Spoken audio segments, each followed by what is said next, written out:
Morbid obesity. It sounds like a death sentence, and to many it is. Obesity now affects 1 of every 3 people, resulting in a myriad of diseases, including diabetes, high blood pressure, and heart disease, to mention a few.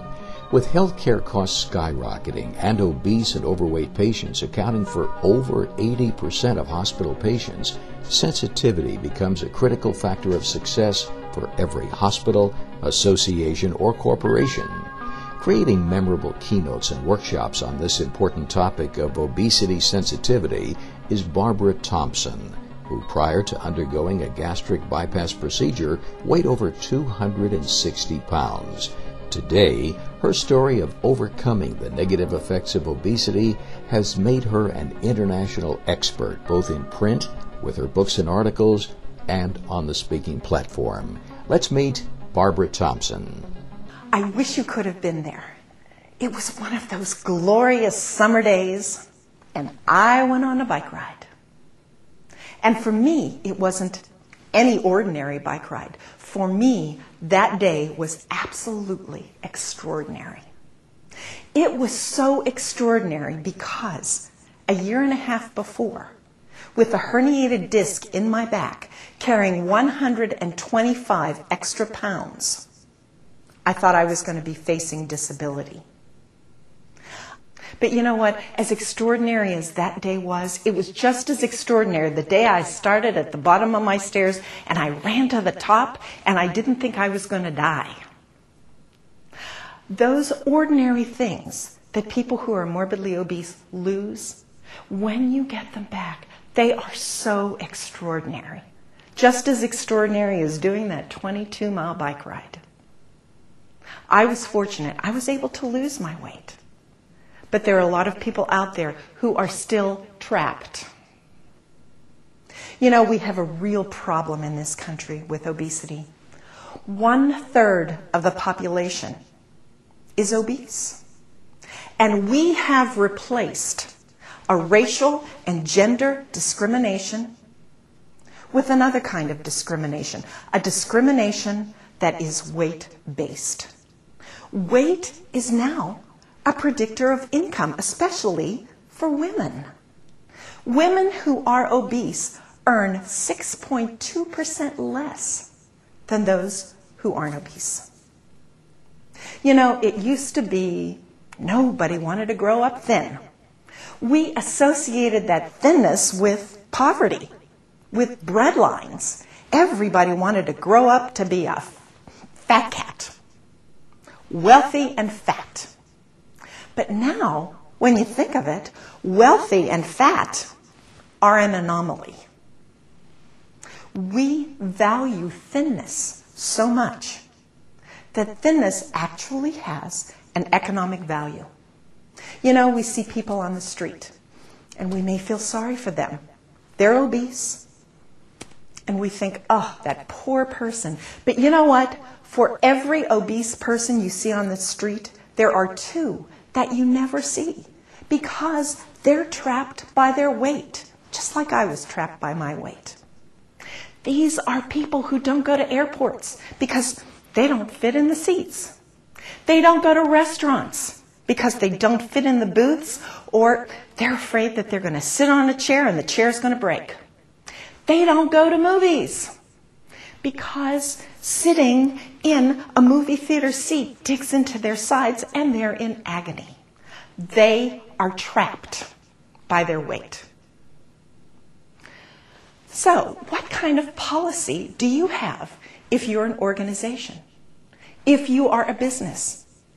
If you're an association? If you're a hospital? What is your policy on obesity? Do you even have a policy on obesity? All right, let's say you're a hospital. Sure, the national average of obesity is 31%, but your patient population is much higher than that. It is much higher than that because of all of the diseases that are associated with obesity. In fact, there are some studies that show the patient population of overweight and obese is as high as 81%. So how are those obese patients treated? when they go to your hospital? You spend so much money on marketing. Are you turning people off and turning people away by not having a good, strong obesity policy? Say you're a nurse. Do you know that studies have shown that 48% of your colleagues feel very uncomfortable treating the obese, and 31% say they would prefer not treating them at all? Say you're a physician. Do you know that 22.5% of women said that they were treated with disrespect by doctors, and that a study of interns showed that more than 50% of them said that the obese were lazy, sloppy, and totally lacking in self-control? If you're a corporation, do you know that $75 billion is spent on obesity, and that the obese spend 37% more on health care than those who are of normal weight? So what kind of a wellness program do you have? What are you doing to address this problem? But the question really comes down to, is obesity a disease? Let's take a look at who says, no, it's not a disease. Well, first of all, there is a $33 billion diet industry that says, no, it's not a disease. And that $33 billion diet industry does not work for the obese. The food industry and the restaurant industry says, no, it's not a disease. People need to have personal responsibility. And who else says it's not a disease? Insurance companies say it's not a disease. On any given day, 29% of men and 44% of women are on a diet. Do you think those people would just love to have a medically supervised diet that was paid for by their insurance company? And you know what? We don't treat it like a disease. We don't think of it like a disease. We don't have a great weekend and think, oh gosh, I'm going to have to call in Monday morning and tell my boss, I can't come in. I came down with obesity on the weekend. Or we don't look at somebody who's overweight and say, ooh, don't get close to me. I haven't had my obesity shot yet. No, we don't treat it the typical way that we do. Now, let's take a look at who says, yes, it's a disease. Researchers say, yes, it's a disease. Researchers who are studying hormones like ghrelin that affects our hunger. Researchers who are looking at genetics who suspect that we are genetically predisposed to being obese. The World Health Organization has been saying this is a disease since 1979. And the National Institutes of Health is pouring $500 million into studying how we can help this obesity problem.